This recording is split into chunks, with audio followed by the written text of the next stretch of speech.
Hello, NAAIA community.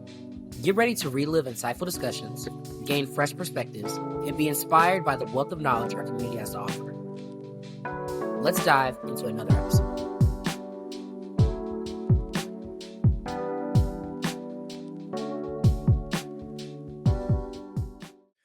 Welcome to today's NAAIA National Webinar, Protecting Our Power, Life Insurance as a Pathway to Generational Impact.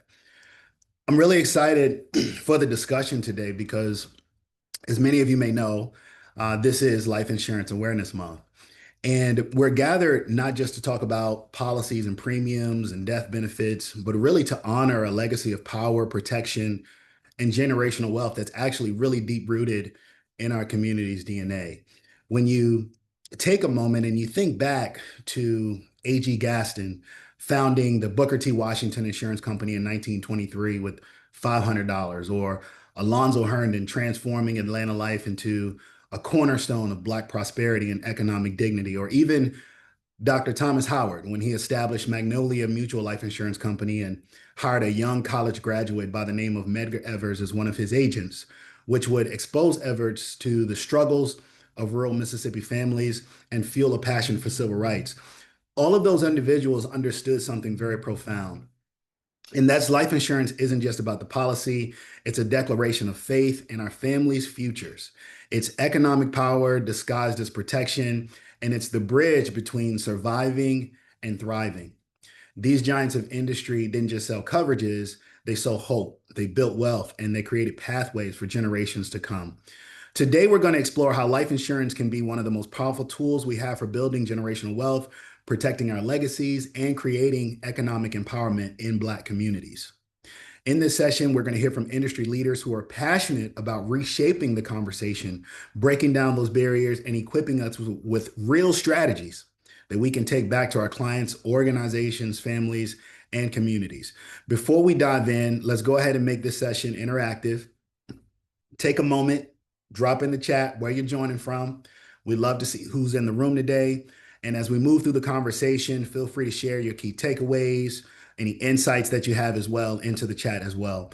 If you have questions for our panelists, make sure you submit them in the Q&A box at any time throughout the session. And let's make this an opportunity to learn, connect, and engage with one another. Now, it's my pleasure to introduce today's moderator. The moderator for today's call is Daryl Perry II, president of the Way of Life Group. With extensive experience as an insurance advisor, Daryl helps businesses and HR professionals simplify complex insurance decisions and build competitive benefits that attract and retain top talent. Serving hundreds of small and mid-sized businesses nationwide, he specializes in cost containment, retention strategies, plan design, and innovative benefits that go beyond just a paycheck. His passion is protecting an organization's most valuable asset, its people. Daryl works across diverse industries, from healthcare to education to hospitality and nonprofits. And with Daryl, aka the bow tie guy, for those that know, God, in today's conversation, we're set for an engaging and insightful session. This isn't just a webinar, it's truly an opportunity to learn, share, and lead change together. So let's dive in and let's explore how we can protect our power and shape a stronger financial future for generations to come. Well, Rod, appreciate that, man. Sounds like I got a real job here. I love you, man. Thank you for that. Welcome to the panel, folks. Welcome in. My name is Daryl Perry, the notorious BTG, as I'm known on social media. We're going to have an insightful conversation with a great panel lined up here. I want to introduce them to you so you can get the breadth of the conversation. So if my panelists can come on screen with me and join me real quick.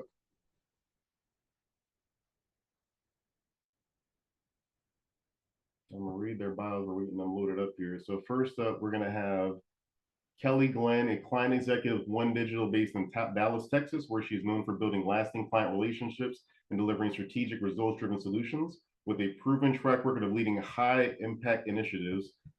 Kelli, the queen that you saw pop on my screen, has successfully enhanced client retention, driven growth, and streamlined service delivery while ensuring an exceptional client experience.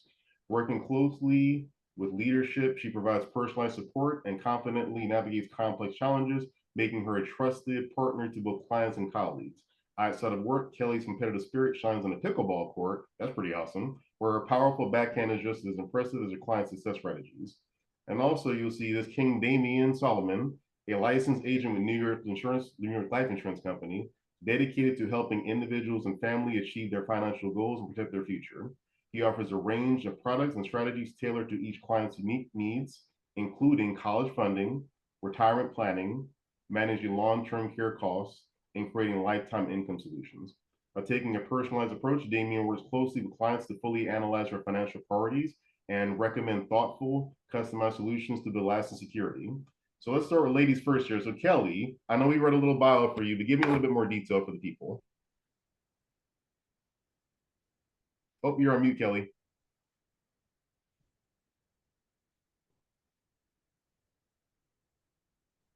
Uh-oh, we lost Kelly's sound. Okay. We're gonna figure out Kelly's sound. Damien, if you're gonna pivot, this is where live internet comes in play. So Damien, if you could pivot for us. Yes, sir. Yes, sir. Well, again, my name is Damian Padmore Solomon. I work for New York Life as a financial professional, have been with New York Life for the past 5 years. And I come from a background where financial literacy wasn't a household conversation. Growing up, I saw how much our community struggled with money, not because we lacked intelligence, but because we lacked access. And that's one of the things that I like to be able to do is help our people understand how accessible transference of wealth is to do in our communities. That inspired me to pursue a career in financial services, and life insurance quickly stood out as one of the most powerful tools of wealth transfer and legacy building. I want to become a resource, especially in Black communities, to help shift the narrative and equip people with knowledge and power. I love it. And I promise we didn't coordinate bow ties for this meeting today, guys. So this is just a serendipitous moment right here. So Yes, what would you say when you decided to focus on life? Because New York Life obviously has a diverse portfolio of products. What would you say was the impetus when you got your license, you passed the course? What made you say, hey, I want to be the life insurance guy? Well, it probably was, I got a list of clients, and it was the first time I had this real aha moment about how life insurance can change a life. So I sat with a family who had a family member that passed away, and I had the privilege and honor of delivering a $500,000 death benefit to the family. That money allowed them to pay off debt, send their kids to school.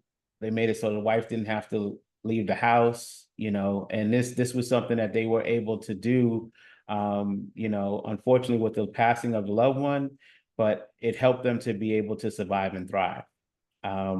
Now that was when I first started. Now, most recently, I lost my dad this year and my sister within a few months of each other. And unfortunately, I got into the life insurance industry a little too late to help my dad. And now I personally have to help my mom. And so I see the side of life insurance where if we had made some changes within my own personal situation, it would have made a big difference for us now. Families being devastated where there's no policy in place or a minimal policy, and your loved one passes away unexpectedly, and they were the breadwinner income earner, it really makes a big difference. So having life insurance in place for people is really a game changer, and especially when you can get yourself covered in time while you're healthy and you're able to, help your family not experience any financial harm.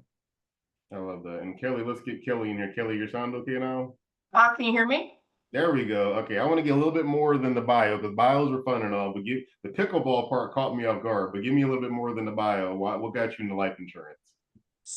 What got me, so I'll just start by saying I've been in the insurance industry for 17 years, and I've had the privilege of actually being in all different sectors of the insurance industry, from the employee benefit side to the personal line side, which is life insurance.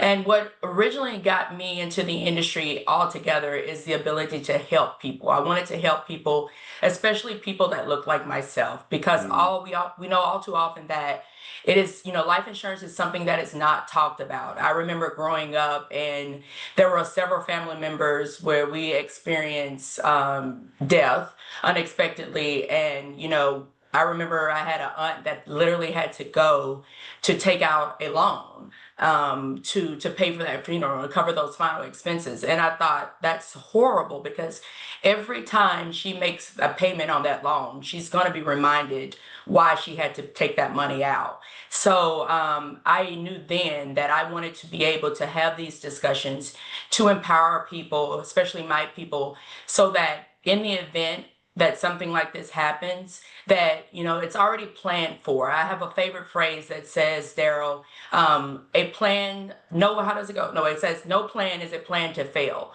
And I believe that wholeheartedly. So that got me into the industry, because I wanted to make sure that not only my family had a plan, but other families as well had a plan, so that when something like this happened, an unexpected loss or even an expected loss, that they were covered. I love that. It makes me think about there's a phrase I say commonly is have a plan, not a plea, because I've seen in my family people doing GoFundMe's, fish fries, or just having to just pocket the money themselves to help take care of something, and it's a problem. But I think we kind of open up talking about people passing away. There's a buzzword in the industry, and it's the overall financial sector of generational wealth. So we hear about generational wealth all the time, but people don't really break it down. So Kelli, I'll start with you first to kind of get back to the ladies first. Is when you think about generational wealth, when did you have the aha or the realization that, hey, life insurance is a great tool for generational wealth for people that are living to understand the power it has for them and their future generations? Absolutely. So I think back to my first job at Liberty Mutual, where I sold life insurance. And I think back, it was a young father, and I would never forget, he called in, he was in his late 20s at the time, approaching his 30s. And he said, Kelli, I want to get life insurance, because he was newly married and him and his wife had just had a baby. And I said, okay, and we talked about what worked for him financially, right? And what he wanted the life insurance to do. What kind of legacy did he want to leave? And he said, well, I want to be able to leave something in the event something happens to me, make sure that my wife is taken care of, make sure that, my daughter, could go to college and things like that. And I go, okay. So we decided on a term life for him, 30-year term, and we went about our business. Well, probably 7 years into that, he passed unexpectedly. And it was devastating, of course, for his family, because he was young, but his wife was able to get that death benefit, and she was able to pay off the mortgage on their home, which was a blessing to her, that she didn't have to worry about that, because she was a stay-at-home mom. So she was able to pay off the mortgage, and their daughter was actually able to go to college, and the college was fully paid for. So she had money there where she could go to college. And the wife even had a little bit left over, where she told me later on she started a business that her husband and her had always dreamed of actually starting, but at the time just didn't have the financial means to do so. So I thought to myself, wow, this guy, yes, he passed, but he left behind such a legacy for his family, to ensure that his wife wasn't stressed beyond what she needed to be, that his daughter was able to go to school, and not only that, that his wife was able to have additional income, where she was able to sit down, think about what she wanted to do, but truly focus on something that was going to drive income for herself and her daughter. And not only that, now this business that his wife has created could potentially down the line create that generational wealth, Daryl, that you spoke about. And Damien, can you expand on that too? Kind of thinking about the tool of life insurance, because in the Black community, and obviously New York Life has a long storied history with life insurance. A lot of us, the Black community, doesn't get that tool. How it's a tool for generational wealth. So kind of break down for you that aha moment. Was it a certain client?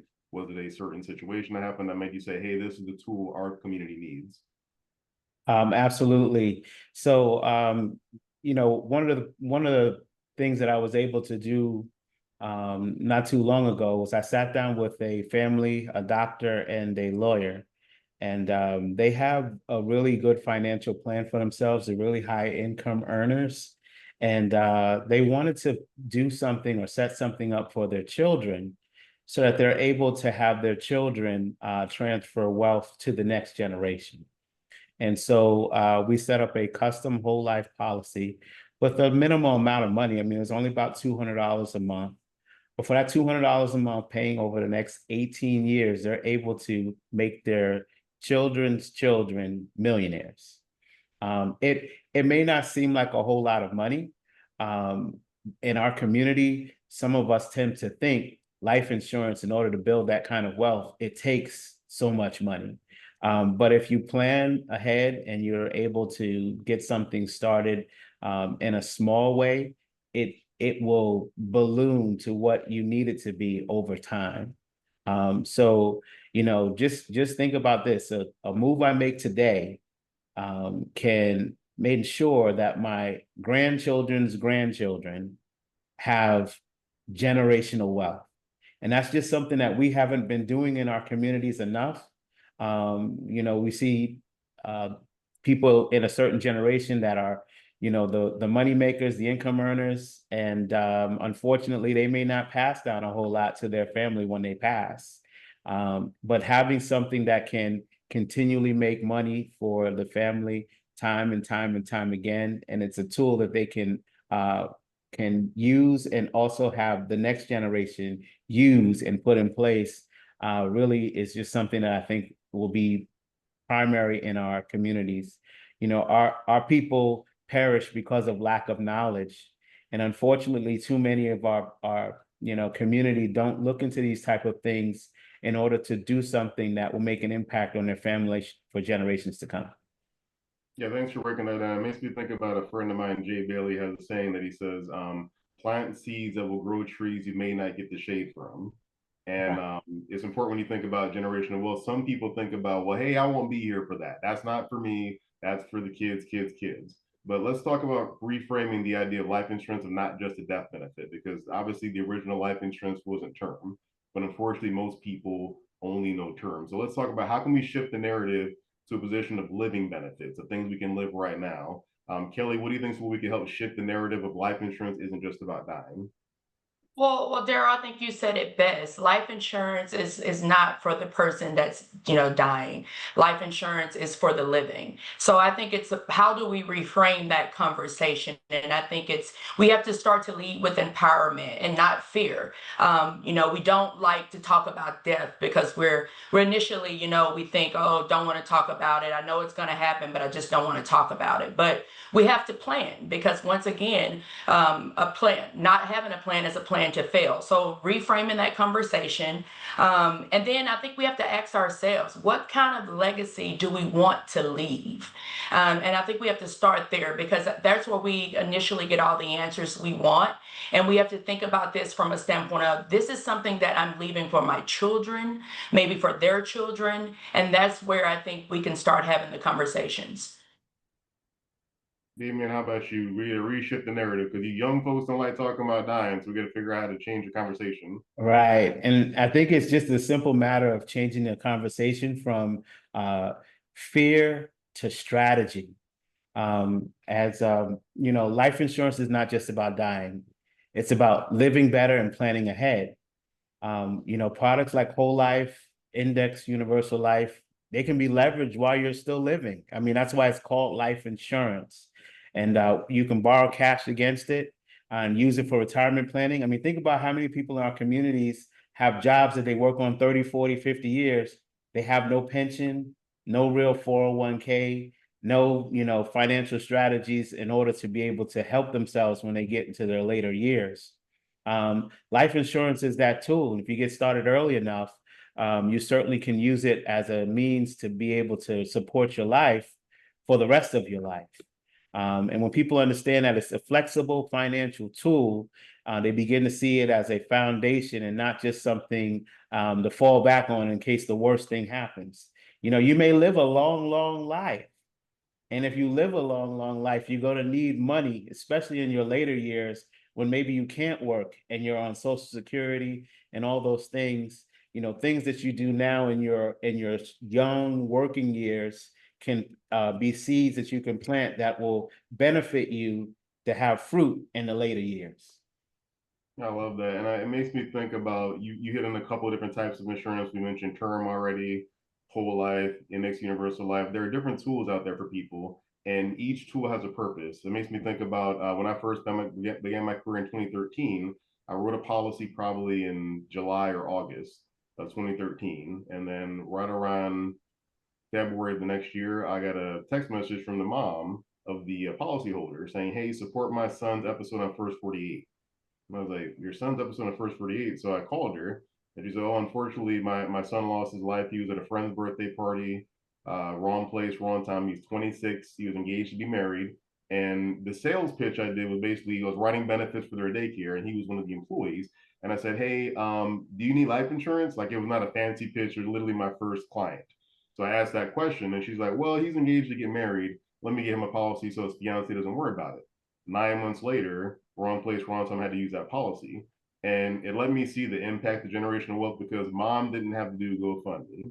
Mom didn't have to go stress the other kids about it. Mom got to continue her business and dedicate it to him and enhance the business, saying, "Well, hey, he was helping grow the business already. Let me make it better with the situation that happened," because she didn't plan on using it. And I wanted you guys to kind of reflect on a pivotal moment when you had some kind of a big situation happen, or maybe you dig deeper into life insurance or realize, I really need to champion this for people. Kind of, Kelli, what was it for you, that situation that might say, "Hey, I got to do more in this space"? It would be, once again, when I had a phone call, and it was a grandmother, and she called me, and she was in her late 70s, I think, at the time, and she just had questions. She didn't have life insurance. She had a term policy, but the term policy had expired. And she was like, that the life insurance, her advisor prior to myself had never told her the difference between term and whole life. And it's so important to educate ourselves and to really know the difference, because I told her, I said, while term is good, and I recommend term for anyone, especially someone who's needing life insurance, they're young, because having some life insurance is better than having nothing at all. Term is more affordable. It's going to give you a little bit more on a death benefit side. But the downside of having a term policy is, as you grow older and you do live a lot longer, that value is going to decrease. And at some point, it's going to run out. And if no one tells you this, and you're just thinking, "Oh, but I have life insurance," then you're on the downside of it. So when she called me, she was like, "I just found out I don't have life insurance. I've paid into this policy for 20 years and I don't have anything." So I was able to give her a whole life policy. Now, it was more expensive at her age, but I was just mind blown that no one had educated her, that this previous advisor had never spoke to her, and to let her know that while term was good to give her something, that at that point met her financial means, but as her financial means changed and she got older, that policy was, it was invaluable to her at that time. It was not valuable at all. She needed something totally different, and she had never ever been educated on that. Real quick, just to segue on that, since we have people here that are insurance agents, I think it's important that Kelli mentioned an advisor never told the person about the other kinds of insurance. I'd be remiss if I didn't use this moment to say, you're an insurance agent. No matter who you work for, we have New York Life, we have OneDigital, I'm independent. We need to know our industry. We need to know our products. Don't bash other products just because you don't have access to them. I think that's a disservice to the industry when people just sit there and bash one kind of product because they don't have access to it. And I know Damien has some great stories of things that impacted his clients, to like, this is what I've done to learn more about this. But what do you think was that pivotal moment that said, "Hey, this claim, this client situation, to help them save money," whatever it was? What do you think was the main thing that made you really lean into the generational wealth side of insurance? Well, I think the whole concept of being able to make yourself the bank.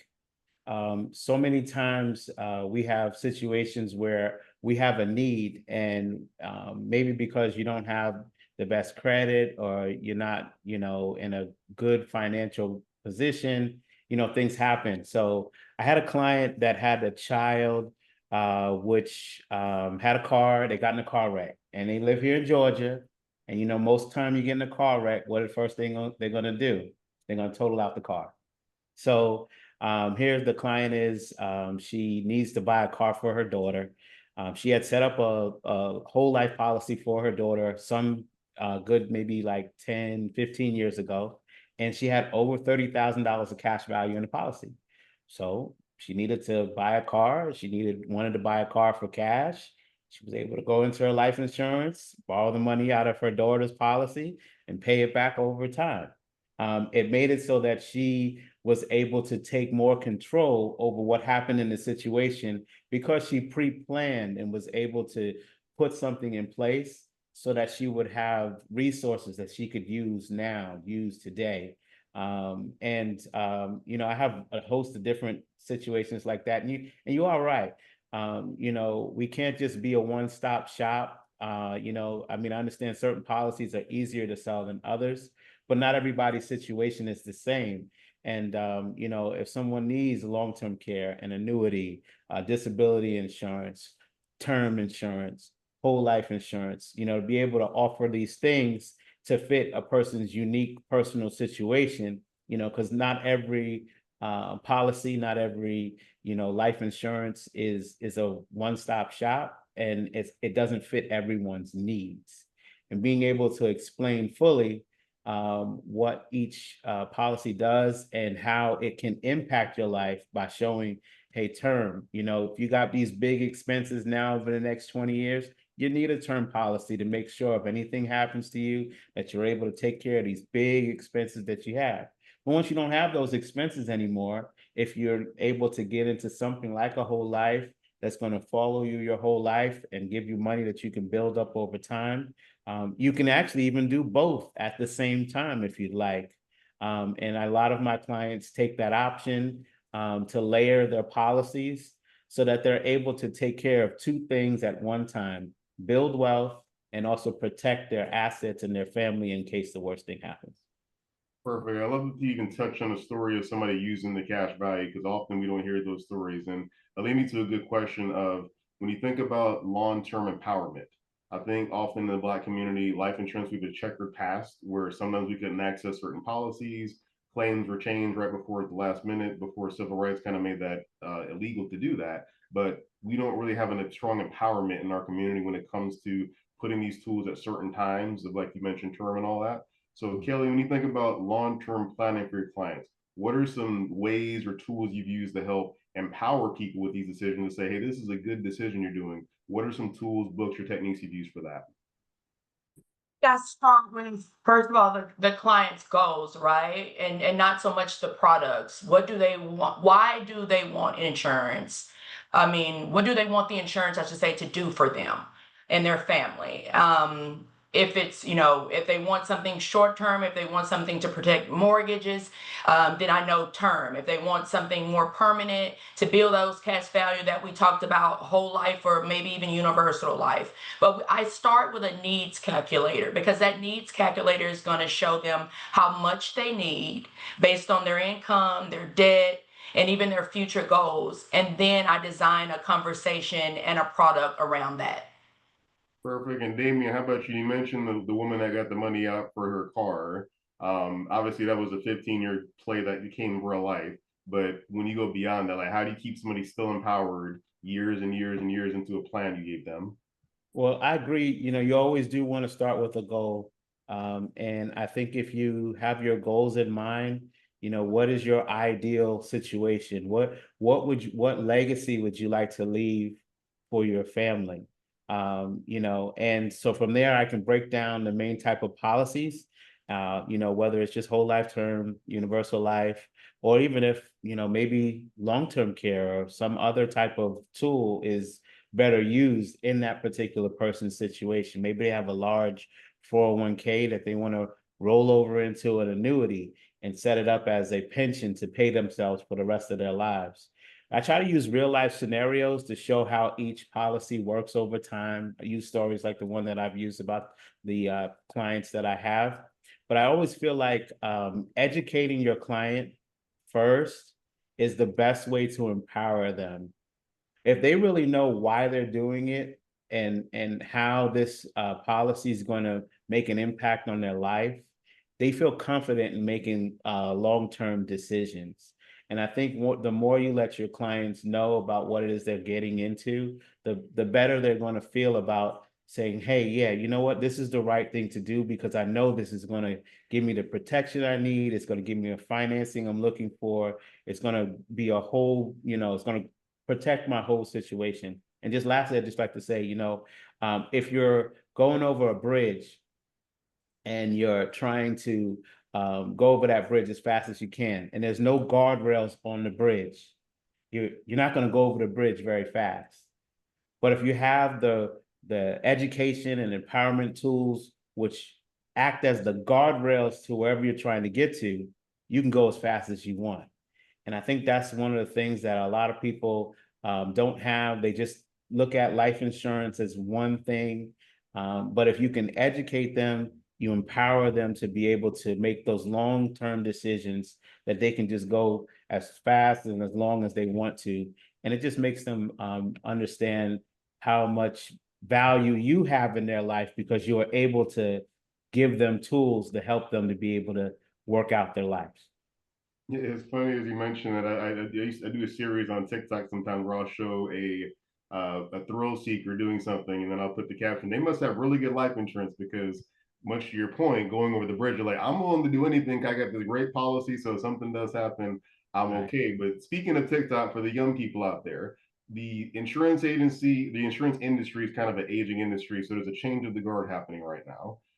There are younger people coming in there, and we got to make it fun. We got some bow ties up here. We got Kelli got her hair laid. We're trying to have fun with it and show the energy and swag that can be in the insurance industry. So let's think about the new agent. If you were talking to a brand new agent, whether they were independent, they just took their test and you saw them outside the testing facility, you met them at a networking event, whatever. Kelli, what do you think are the first 3 steps you would give a new agent that's starting this industry and figure out what their path should be? I think really to your point, find out what they're passionate about. What's their why?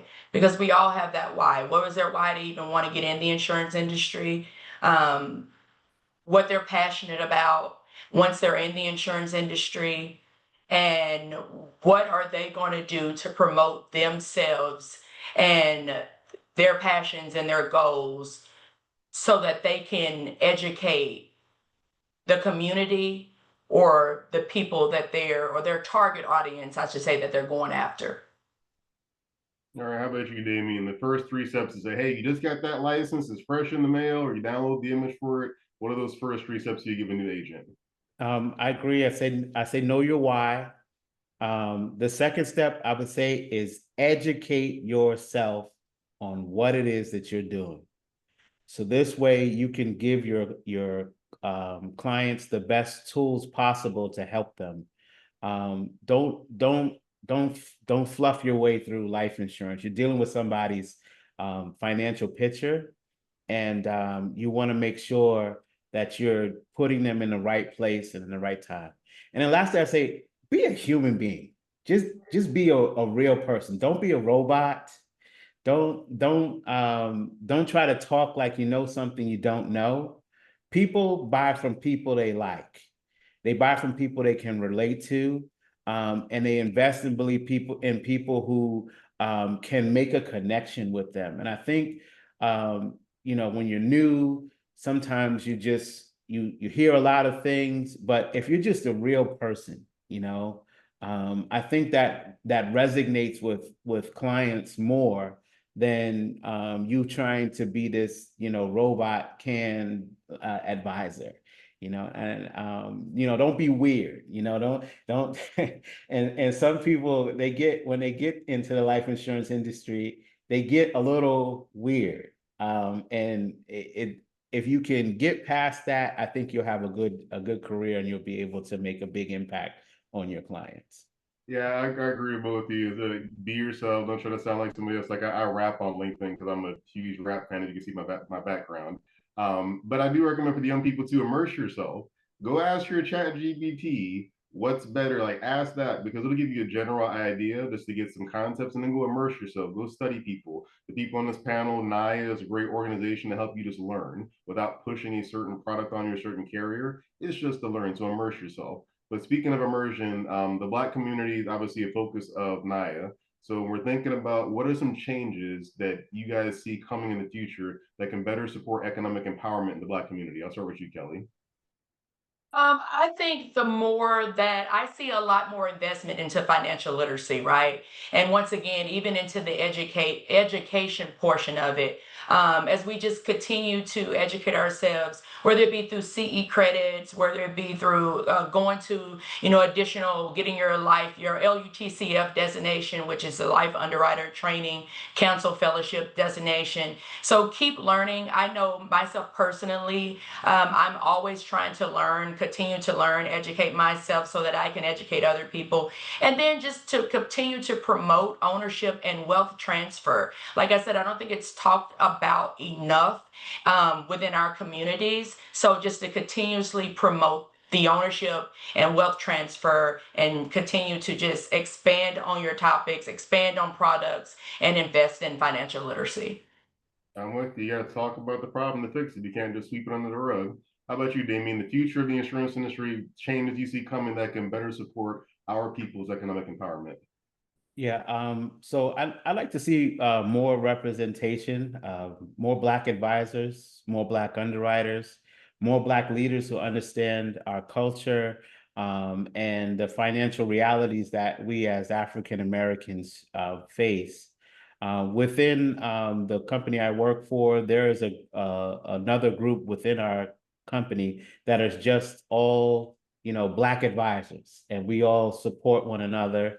And we all meet together on a regular basis to talk about things which impact our communities. And I think a lot of times when you're able to make those kind of connections, experience what other people are going through as far as being life insurance agents in our communities, it helps you to be able to understand how to be better and have a better impact on those who we need. We also need access to more education and community outreach. Starting, maybe even as early as high school, being able to help, young people understand that, life insurance is just not about death. It's a financial tool that you could use to help empower your life. And if we can normalize these conversations, take out all the myths that, are out there about what, are the tools we have are about, we can build a stronger and more empowered community from the inside out. Yeah, speaking of high school, we had a good comment from Patrick Bell saying in Louisiana, there's a graduation requirement for high school students to take financial literacy courses, which includes insurance.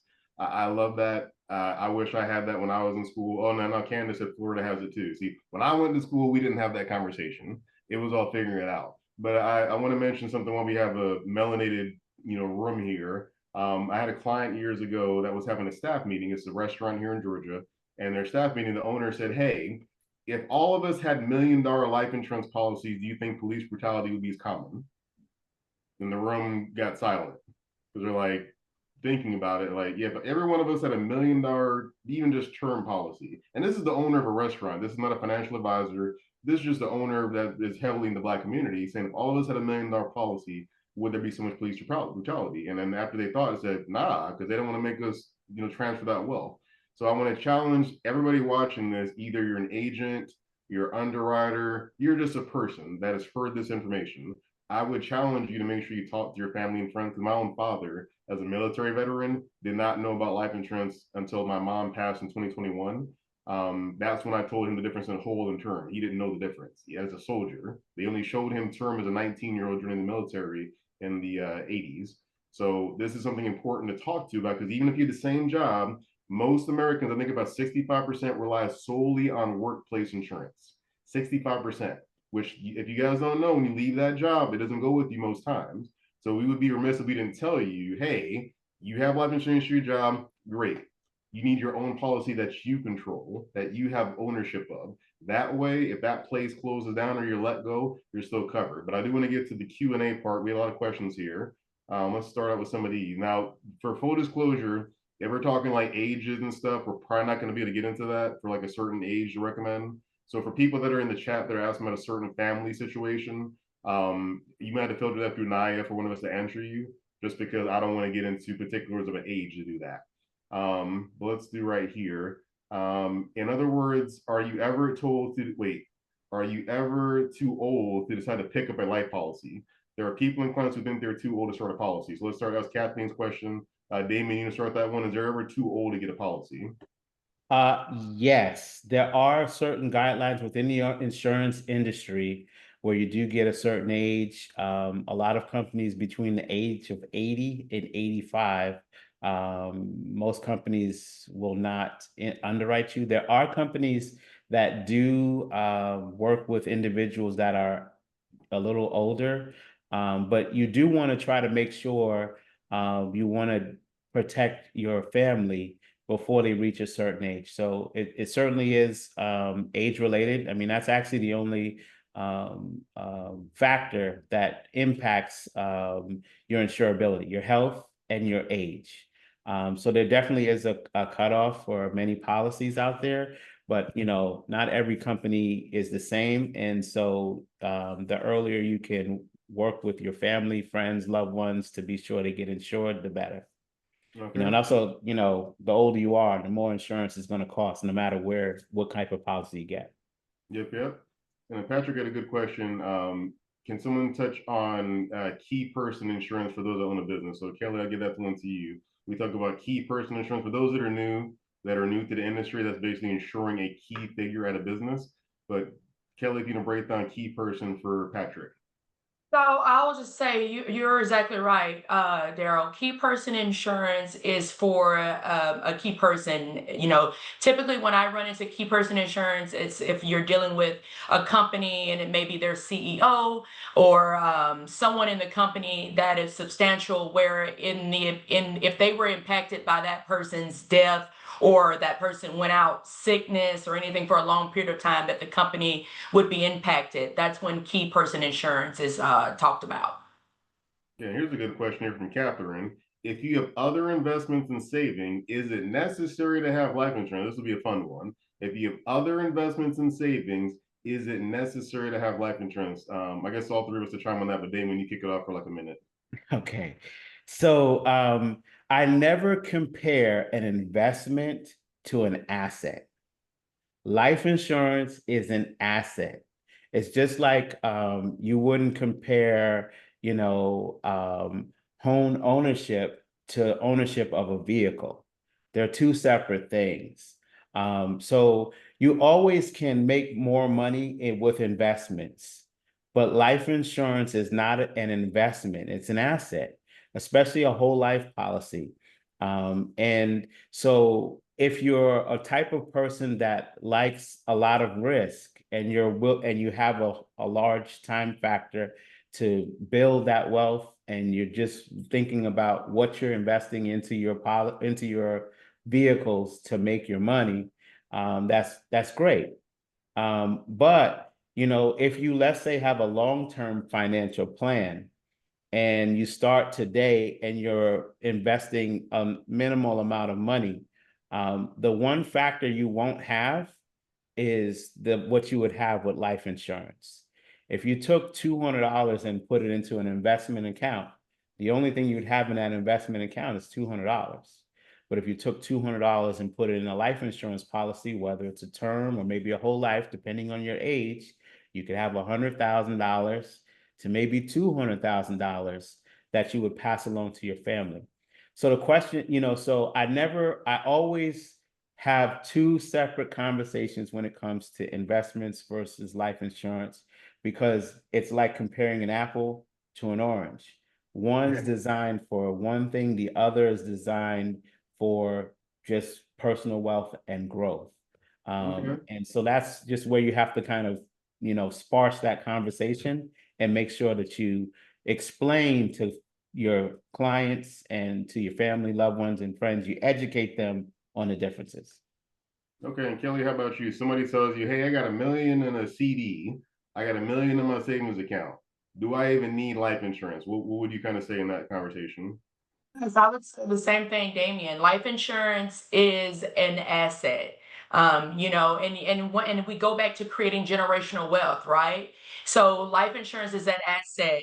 You can have an asset that can only contribute to the wealth that you already have in these other different buckets. Then why take from that bucket when you can continue have an asset sitting here and continuously build on that? So once again, it goes back to creating that generational wealth and having the knowledge and educating yourself on that financial literacy. And I'll even add to that, guys, when you think about wealthy people have a lot of money. They buy life insurance. Lisa Marie Presley was a recent story that had lot of life insurance for her daughter. The Walt Disney, J.C. Penney. There's several stories of wealthy people having life insurance. So I would remind people the ROI. There's not many vehicles in the industry that you put a small amount down and 10x, 100x, 300x what you put into it. So the answer is short, yes. If you have a lot of money and you're able to, life insurance is usually a good idea. Good question from an anonymous person is, how do you choose a life insurance agent? So this will be down to choosing the actual agent. So let's give like a minute for that. Think about how would you, if you were like Damien, if you weren't an insurance agent now and you're just like, hey, I need to pick a policy, what would you kind of look for to figure out if that agent's your person? Okay. Well, first, I would want to know what companies that represent the agent. You can use certain tools to go and Google the person that you're, working with. There's a lot of information you can find out. I mean, if you go search Google my name, you can see me, everywhere, pretty much. I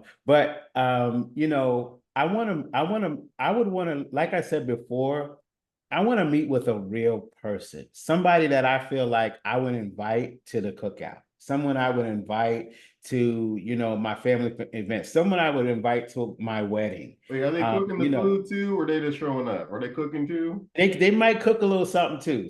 Someone who knows how to burn. They put seasoning on the food. They don't put raisins in the stuff. That's not. But you want to find someone who is down to earth, relatable. And is trying to educate you. I mean, there are plenty of people who I educate. I didn't even sell them anything. And maybe 2, 3 years later, they're coming back to me like, you know what? You told me about this a while ago. I really wasn't in the right headspace, but now I understand what you were saying actually made 100% sense. And sometimes you just got to give people that grace and, teach them. And hopefully the lessons that you taught will, bring forth some fruit. But I think if you just are relatable, personable, and you're a man of your or a woman of your word, you have integrity. I think that's something that you'll have to learn about the person that you're dealing with. And a lot of times you do have agents who have testimonials about people who've dealt with them, and all that kind of stuff. So you can always look that type of thing up. But really, it's just somebody that you feel like, you would want to know them. You would want to have their phone number that you can call them and just ask them about anything financial, and they'd be able to help you with that. Yep. And I had a few people that asked about insurance through your job. So just remind about that. I want to say the stat was about 53% of people get it through their job, but 65% only have it through their job. So there's a small segment that have job life insurance and their own, but the vast majority of people only have it through your job. So anybody asking that question, you want to know, is your policy portable? If it's portable, that means you can take it with you. Very few company-owned life insurance policies are portable because you got to think they're only charging 7, 15 cents a person for 10,000.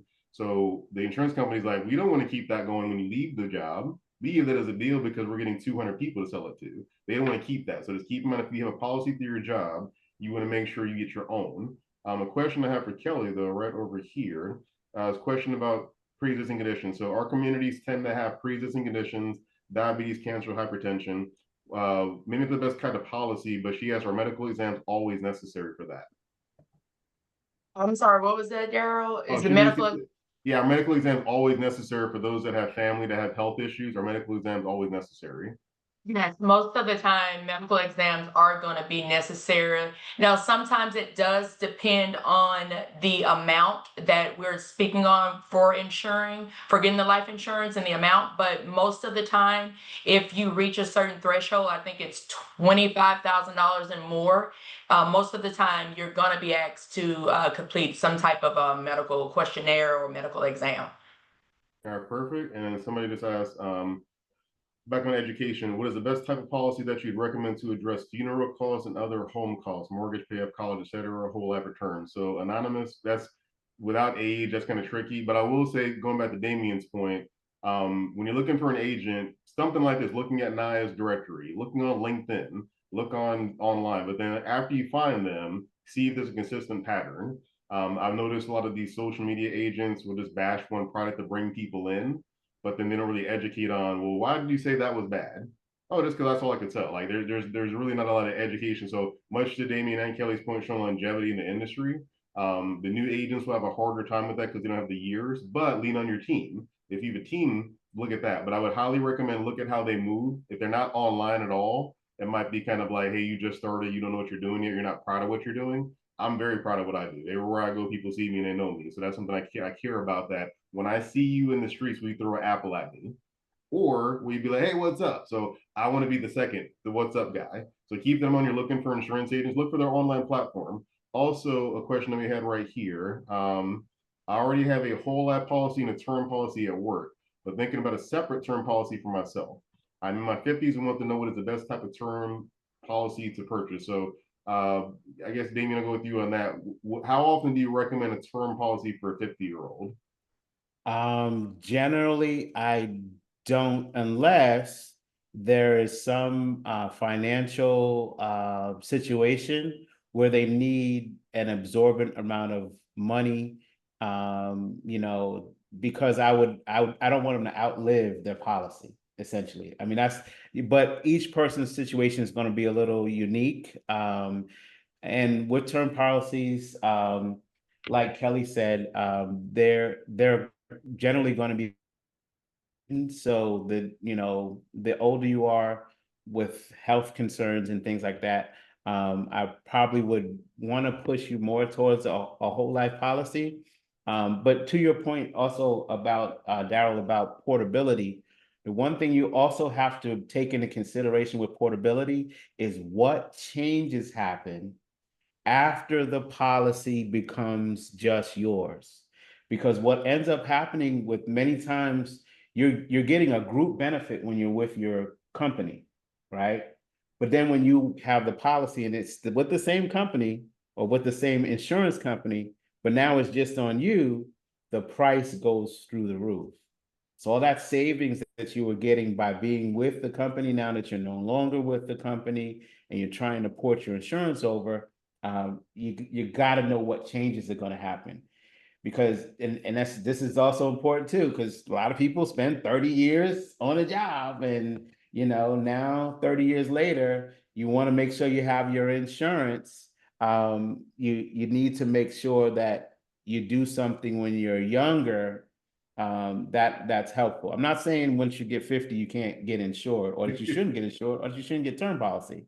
You most certainly can do that, but what I would suggest is being sure that you have something that's more permanent, so that way you always have it in place, so that the older you are, the less likely that you'll outlive your insurance. Okay, and I don't want Nia to get mad at me. Only get one more question in because this is an important one I think we didn't touch on. Marilyn said, what do you recommend for long-term care, life or health? So this is an important topic because only about 7% of Americans have long-term care policies. So real quick, Kelly, when you think about long-term care, do you think health does enough for it, or people need life to help enhance that? I think you need life insurance to also help enhance that. But when we talk about, once again, long-term health, pre-existing issues, right? What are we dealing with the person?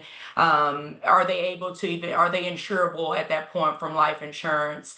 But if not, then of course, health insurance. But if they are insurable, then I do think, of course, always pairing something additional with something else would help. But it goes back to pre-existing issues, medical conditions, and everything we have to think about. So I would say it's a basic by basic person on what happens there.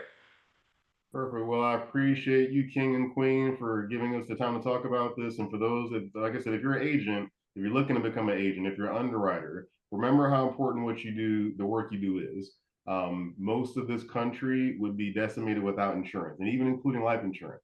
I always remind people, if a zombie apocalypse happened, the last thing to go down would be the insurance companies. Look at what happened with the 2008 housing crisis, with 9/11, with Y2K. The insurance companies were always safe. And if you also notice this football season, who were most of the sponsors for stadiums?